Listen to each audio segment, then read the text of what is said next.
92.7 big FM पर आप सुन रहे हैं सहर भजन सम्राट अनूप जलोटा के साथ।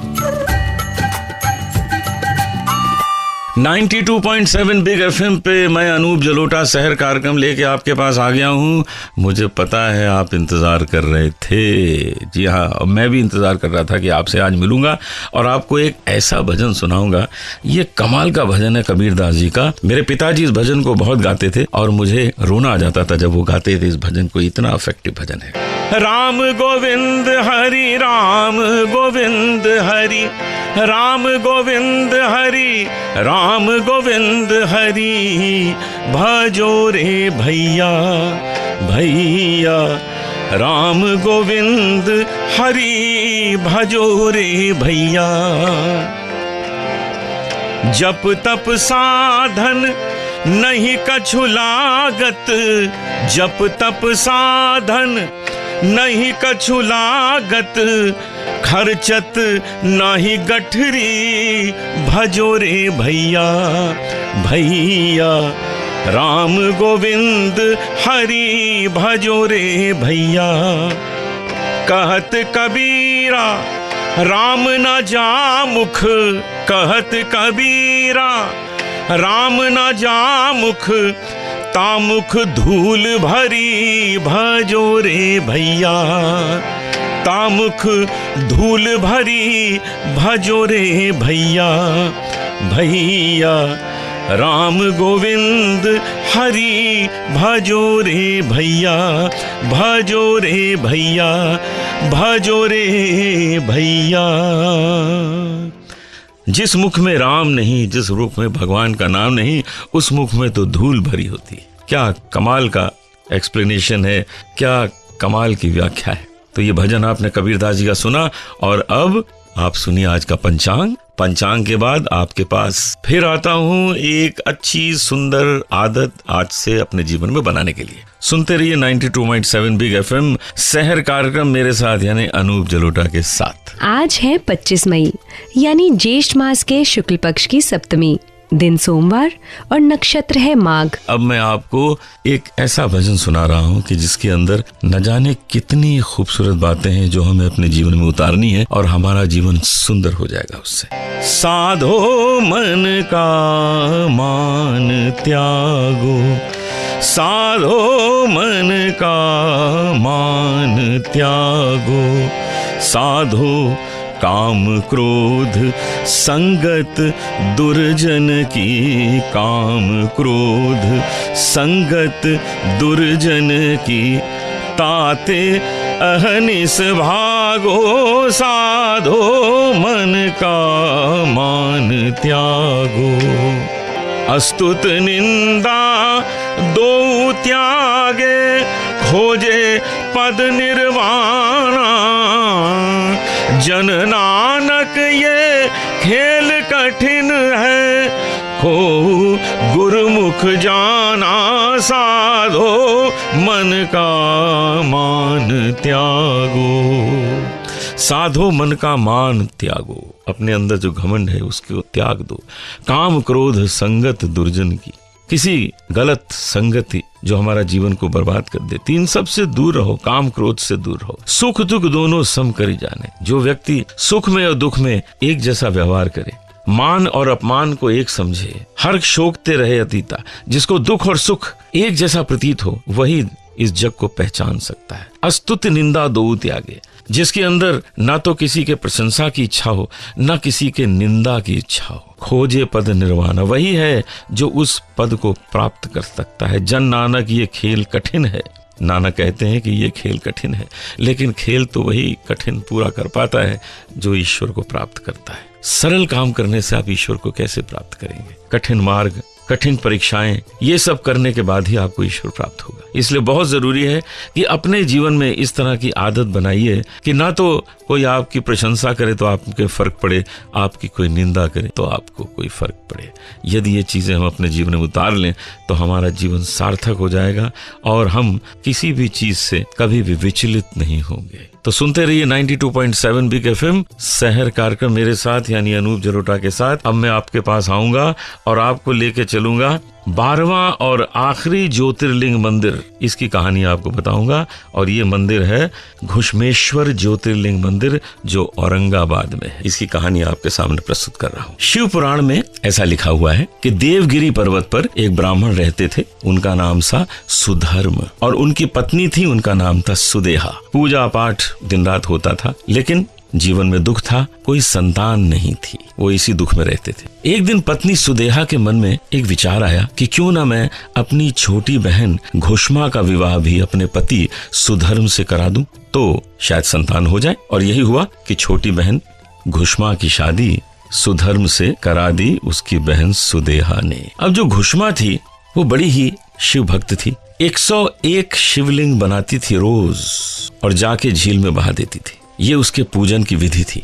भगवान शंकर प्रसन्न हो गए कि ये रोज सुबह 101 शिवलिंग बनाती है और आके झील में बहा देती है। शिव जी प्रसन्न हुए और घुश्मा को पुत्र रत्न प्राप्त हुआ। अब जब पुत्र रत्न हो गया तो ये थोड़ी सी घमंडी हो गई। इसके मन में आ गया कि मुझे तो पुत्र हो गया है और मेरी बहन सुदेहा को तो कुछ भी नहीं है। तो घुश्मा को घमंड हो गया और उधर सुदेहा घुश्मा से जलने लगी कि मुझे तो कोई संतान हुई नहीं और इसको पुत्र प्राप्त हो गया। और ये जलन यहाँ तक पहुंच गई कि एक रात को सुदेहा ने घुश्मा के पुत्र की हत्या कर दी और उसको जाके उसी झील में फेंक आई। घुश्मा सुबह उठी, अपने पुत्र को नहीं देखा, लेकिन विचलित नहीं हुई। फिर भी वो चल दी 101 शिवलिंग बनाकर उस झील में उनको डालने के लिए और शिव पूजा करने के लिए। भगवान शंकर बड़े प्रसन्न हुए कि इसने अपने पुत्र को नहीं देखा, फिर भी ये विचलित नहीं हुई और फिर भी आ गई है मेरा पूजन करने। उन्होंने घुश्मा के पुत्र को वापस कर दिया। घुश्मा जब झील में पहुंची तो देखती है कि उसका पुत्र सामने से चला आ रहा है। ये तो सब शिव जी की कृपा से ही हुआ था। भगवान शंकर स्वयं आए, घुश्मा को दर्शन दिया और कहा कि मैं बहुत प्रसन्न हूं कि तुम्हारे पुत्र की हत्या के बाद भी तुम विचलित नहीं हुई हो और तुमने आके मेरा पूजन किया है। तो मैं तुम्हारा पुत्र तो तुम्हें वापस कर ही रहा हूं, लेकिन यह भी चाहता हूं कि तुम एक और वरदान मुझसे मांग लो। घुश्मा ने कहा कि प्रभु अगर वरदान देना है तो वरदान ये दीजिए कि आप स्वयं यहाँ आ जाइए, आप स्वयं यहाँ स्थापित हो जाइए। भगवान शंकर बड़े प्रसन्न हुए और ज्योतिर्लिंग के स्वरूप में वहीं पर उनका मंदिर बना, वहीं पर स्थापित हो गए। और उन्होंने घुश्मा को वरदान दिया कि ये जो मंदिर है ये तुम्हारे नाम से ही जाना जाएगा। इसीलिए घुश्मेश्वर ज्योतिर्लिंग मंदिर के नाम से ये जाना जाता है, औरंगाबाद में है। और वो झील शिवालय झील के नाम से प्रसिद्ध हो गई। तो जो लोग औरंगाबाद जा सकते हैं जरूर जाएं और घुश्मेश्वर ज्योतिर्लिंग मंदिर के दर्शन करें, क्योंकि ये बहुत विशेष मंदिर है। ये 12वां और आखिरी ज्योतिर्लिंग मंदिर है, इसलिए अवश्य जाएं और यहाँ पर शिव का पूजन करें, उनका वरदान प्राप्त करें। तो ये कहानी आपने सुनी घुश्मेश्वर ज्योतिर्लिंग मंदिर की। और अब मैं आपको मिलाऊंगा एक बहुत अच्छी गायिका से। आप हैं कविता, एक भजन भी सुनाएंगी और अपने बारे में कुछ बताएंगी भी। आप वैसे तो पूना की रहने वाली हैं, लेकिन बम्बई में भी समय बहुत व्यतीत करती हैं, अपने कार्यक्रम करती हैं, रिकॉर्डिंग्स करती हैं। और आपका नाम है कविता मथरानी।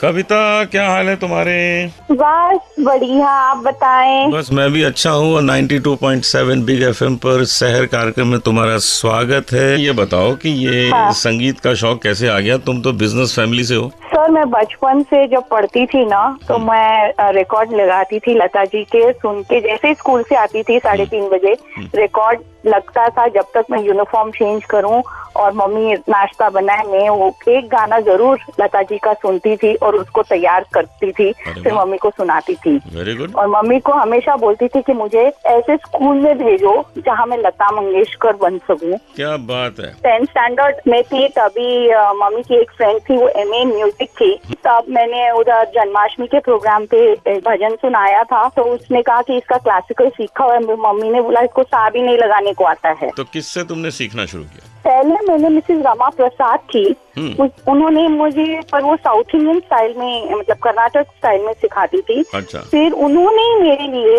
डॉक्टर सुधाकर मराठे को लेकर आए, जो PhD इन म्यूजिक हैं एंड आकाशवाणी के साथ एसोसिएटेड हैं। वो उन्होंने मुझे सिखाना शुरू किया और फिर मुझे late in life I got, through you I got पापा जी, दैट इज श्री पुरुषोत्तम दास जलोटा जी। से भी तुमने सीखा। हाँ। और तुमने तो रविंद्र जैन जी से सीखी, उनकी हाँ, बड़ी कृपा है रविंद्र तुम्हारे जैन जी भी ऊपर। आपके बदौलत ही मिले हैं मुझे। तो एक भजन जरा हमारे श्रोताओं को सुना दो, लोग सुनना चाहेंगे तुम्हारे मुख से। मैं हम लोग के पहले वाले एल्बम से कृपा सुनाओ। करो भगवान से सुनाती हूँ। सुना दो। पत्थर तैरती राम नाम सी, सागर भी पुल बन जाता, ऐसी महिमा राम नाम की, दिनहीन जीवन पाता। पत्थर तैरती राम नाम। वाह वाह वाह वाह कविता, तुम तो इतना सुंदर प्यार से भक्ति से गाती हो, लोगों के अंदर भक्ति जो है वो उजागर हो जाती है। बहुत सुंदर, बहुत सुंदर। तो अभी आपने सुना कविता मसरानी को, और बस ईश्वर से यही प्रार्थना है कि इनको प्रसिद्धि मिले, भगवान इन पर कृपा करें। इतनी मेहनत से इन्होंने संगीत सीखा है और बिजनेस फैमिली से आई हैं, लेकिन इनके अंदर संगीत है। आज एक आपको बहुत सुंदर भजन सुनाने वाला हूँ, लेकिन आज हमारे साथ स्टूडियो में उस भजन के कवि भी मौजूद हैं। जी हाँ, आप हैं श्री सुभाष चंद्र जैन अजल। आपसे हम दो बातें भी करना चाहेंगे कि ये भजन जब आपने लिखा था, आपको याद है हमारी आपकी मुलाकात इसी भजन के कारण हुई थी? जी अनूप जी, ये भजन मैंने लिखा तो था न जाने क्या सोच के, पर आपने इतने सुंदर शब्दों में और संगीत में उसे ढालकर लोकप्रिय और अमर कर दिया, इसकी मुझे कल्पना भी नहीं थी। इसके लिए मैं आपको हृदय से आपका आभारी हूँ, आपको अनेकों धन्यवाद। मैं भी भूल नहीं पाता हूँ कि जब आपने भजन मुझे दिया और मैंने आपसे कहा कि देखिए ये इतना सुंदर भजन बनेगा कि ये घर घर में लोग गाएंगे। यहाँ भी मैं सुनाता हूँ। जी।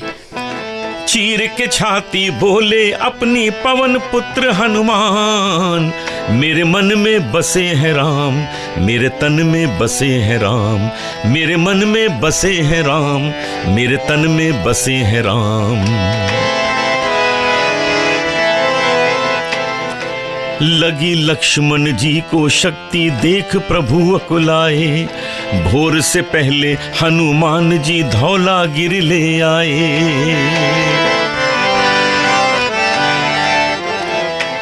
लगी लक्ष्मण जी को शक्ति देख प्रभु अकुलाए, भोर से पहले हनुमान जी धौलागिर ले आए। उठ बैठे लक्ष्मण जी लेकर श्री राम का नाम, मेरे मन में बसे हैं राम, मेरे तन में बसे हैं राम, मेरे मन में बसे हैं राम, मेरे तन में बसे हैं राम। चीर के छाती बोले अपनी पवन पुत्र हनुमान।